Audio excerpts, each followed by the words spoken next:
Hello, your call cannot be taken at the moment, so please leave your message after the tone.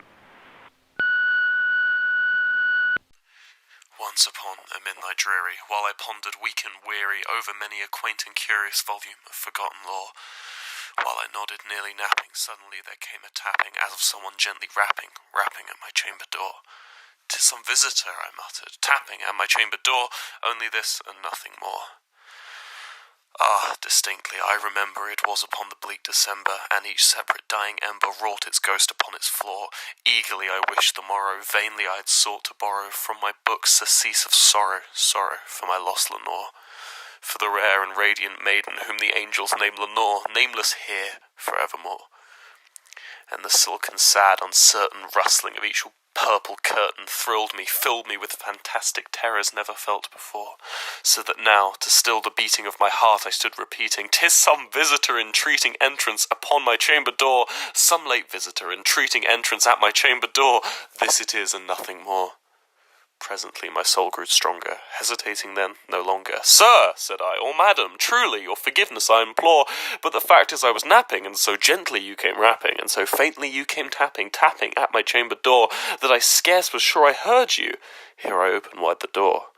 Darkness there, and nothing more. Deep into that darkness peering, long I stood there, wondering, fearing, doubting, dreaming dreams no mortal ever dared to dream before. But the silence was unbroken, and the stillness gave no token, and the only word there spoken was the whispered word, "Lenore?" This I whispered, and an echo murmured back the word, "Lenore." Merely this, and nothing more. Back into the chamber turning, all my soul within me burning, soon again I heard a tapping somewhat louder than before. "Surely," said I, "surely that is something at my window lattice. Let me see then what thereat is, that this mystery explore. Let my heart be still a moment, and this mystery explore. 'Tis the wind, nothing more." Open here I flung the shutter, when, with many a flirt and flutter, in there stepped a stately raven of the saintly days of yore. Not the least obeisance made he, not a minute stood or stayed he, but with mine of lord or lady perched above my chamber door, perched upon a bust of Pallas just above my chamber door, perched, then sat, and nothing more. Then this ebony bird beguiling my sad fancy into smiling, by the grave and stern decorum of the countenance it wore. "Through thy chest be shorn and shaven, thou," I said, "art sure no craven, ghastly grim and ancient raven, wandering from the nightly shore. Tell me, what thy lordly name is on the night's Plutonian shore?" Quoth the raven, "Nevermore." Much I marvelled this ungainly fowl to hear discourse so plainly, though its answer little meaning, little relevancy bore.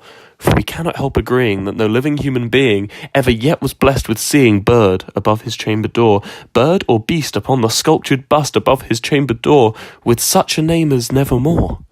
But the raven sitting lonely on the placid bust spoke only that one word, as if his soul in that one word he did outpour. Nothing farther than he uttered, not a feather than he fluttered, till I scarcely more than muttered, "Other friends have flown before, on the morrow he will leave me, as my hopes have flown before."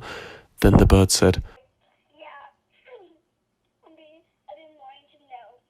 Yeah, we haven't went on a date since like forever, so I just wanted to know if you would like to go to a Pack-a-Burger tonight. I hope you come. Oh wait, I hope you Nevermore. Startled at the stillness broken by reply so aptly spoken, "Doubtless," said I, "what it utters is only stock and store, caught from some unhappy master, whom unmerciful disaster followed fast and followed faster, till his songs one burden bore, till the dirges of his hope that the melancholy burden bore, of never, nevermore." But the raven still beguiling all my fancy into smiling, straight I wheeled a cushioned seat in front of bird and bust and door.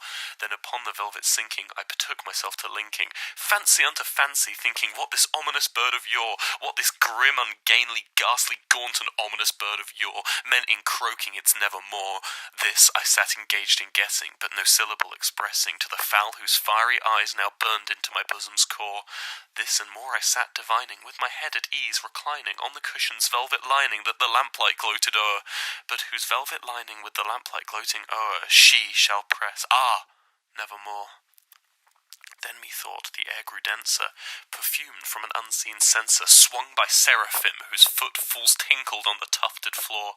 "Wretch," I cried, "thou God hath lent thee, by the angels he hath sent thee, respite, respite and nepenthe from my memories of Lenore. Quaff, oh quaff, this kind nepenthe, and forget this lost Lenore." Quoth the raven, "Nevermore."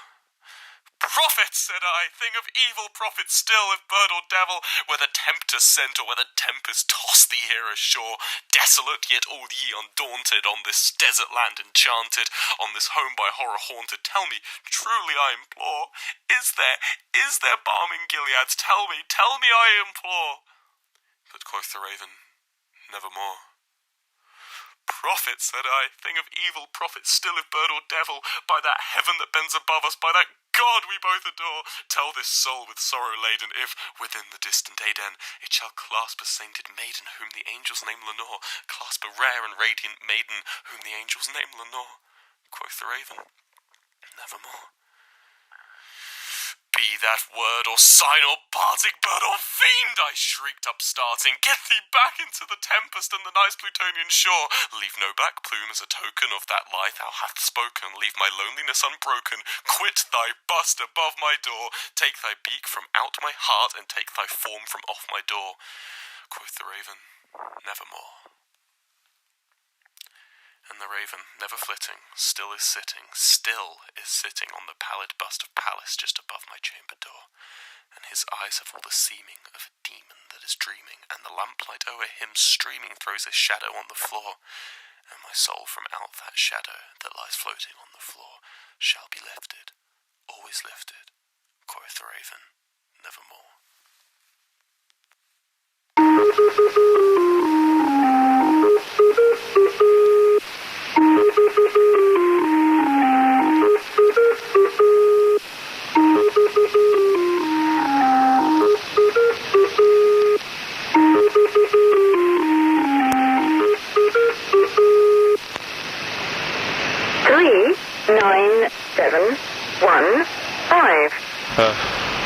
I did something really embarrassing, and the only way you cannot find out about it is if I take Kai's job. 9, 7, 1, 5.